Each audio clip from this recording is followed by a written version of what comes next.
सुबकुतगीन कहते हैं मैं शिकार का शौकीन था, लेकिन जरूरत के लिए शिकार करता था। हफ्ते में शिकार मार के लाता था, फिर पूरा हफ्ता हमारे घर वाले उसी को खाया करते थे। फरमाते हैं कि मैं तनख्वाह थोड़ी लेता था अपने आका से, मामूद गजनवी के वालिद सुबकुतगीन, कि मैं भाई हफ्ते में एक दिन शिकार करने जाऊंगा। कहते एक दिन मैं जंगल में शिकार करने गया तो कुछ जानवर कम नजर आए। सुबह से लेकर मैं घूमने लगा, असर का वक्त हो गया, कोई शिकार ना मिला। अब मेरे दिल के अंदर यह डर था कि अगर मगरिब मुझे यहीं हो गई तो मुझे कोई दरिंदा, कोई जानवर परेशान करेगा। इसी परेशानी के आलम में मैं दाएं बाएं देख रहा था कि हरनी का एक बच्चा मुझे नजर आया। मैंने झट से वो हरनी का बच्चा ही उठा लिया कि आज यही शिकार करूंगा। कहते हैं मैंने उसे घोड़े के आगे रखा, अपने आगे गर्दन की जानिब, और मैंने घोड़े की लगामें इस तेजी से घुमाई कि सर पट घोड़ा दौड़ाया ताकि मगरिब से कबल मैं शहर में पहुंच जाऊं, ये जंगल का इलाका गुजर जाए। कहते हैं मैं बड़ी गर्मी थी, बड़ी प्यास लगी, पर पानी ना पिया ना घोड़े को पिलाया।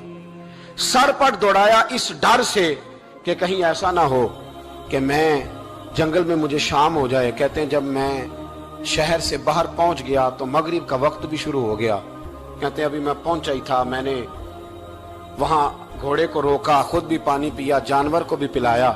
कहते हैं जरा मैंने आंख उठा के देखा तो जिस हरनी का मैं बच्चा लाया था वो भी दौड़ती हुई मेरे पीछे आ गई। कहते हैं वो पीछे मेरे खड़ी है, पता नहीं कहां से बेचारी दौड़ी। मेरा तो घोड़ा था और मैंने तो सांस भी नहीं लिया। 1.5 घंटा 2 घंटे मैं भगाता लाया इस जल्दी में कि बाहर आना है। कहते हैं पलट के देखा तो उसकी सांस फूली हुई हरनी की और ललचाई नजरों से मुझे देख रही है। दिल के एक कोने से आवाज आई कि आज तो 2 शिकार हो गए।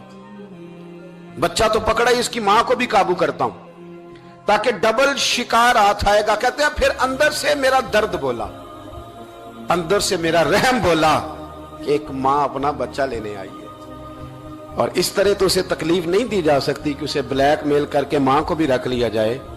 कहते हैं जब मैंने उस हरनी की तरफ देखा तो उसकी नजरों में सवाल था, उसकी नजरों के अंदर सवाल था, कुछ मांग रही थी। कहते मैंने उस बच्चे की पुश्त पर हाथ फेरा, फिर मैंने बच्चा छोड़ दिया। कहते उसने पहले बच्चे को बाजुओं में लिया, फिर अपनी जुबान से अपना बच्चा चाटने लगी। कहते हैं फिर वो जब जंगल की तरफ जाने लगी तो एक दफा उसने मेरी तरफ देखा, दूसरी दफा उसने आसमान की तरफ देखा। जिंदगी में मुझे इतना सुकून कभी नहीं आया था जितना आज आया। कहते मैं घर गया, इशा की नमाज पढ़ी, बावुजू मैं बिस्तर पे लेट गया। लोगों मेरे नसीब देखो, मुझे मदीने वाले महबूब का दीदार नसीब हुआ। रसूल करीम अलैहिस्सलाम मेरी ख्वाब में आए, मैं रोने लगा। घर महक उठा, फूल खिलने लगे, खुशबुएं बिखरने लगी। कहते महबूब करीम तशरीफ लाए और क्या खूबसूरत जुमला है। महबूब फरमाने लगे ओ सुबकुतगीन, अगर तुझे बादशाह बना दिया जाए तो इंसानों के साथ भी इसी तरह रहम करेगा ना जिस तरह आज हरनी के साथ किया है। अगर तुझे बादशाह बनाया जाए तो रवैया यही रखेगा या बदल जाएगा। कहता मैं रो पड़ा। मैंने कहा यार सुल्ला, मैं तो गुलाम बनने के भी काबिल नहीं, तो बादशाह कैसे बनूंगा। फरमाया तेरी आज की अदा बड़ी पसंद आई है, अर्श के मालिक ने तुझे बादशाह बनाने का फैसला कर लिया। तेरी ये अदा बड़ी भाई है, बड़ी पसंद आई। फरमाते एक हरनी के बच्चे पे रहम खाया था, रब करीम ने मुझे बादशाही अता फरमा दी।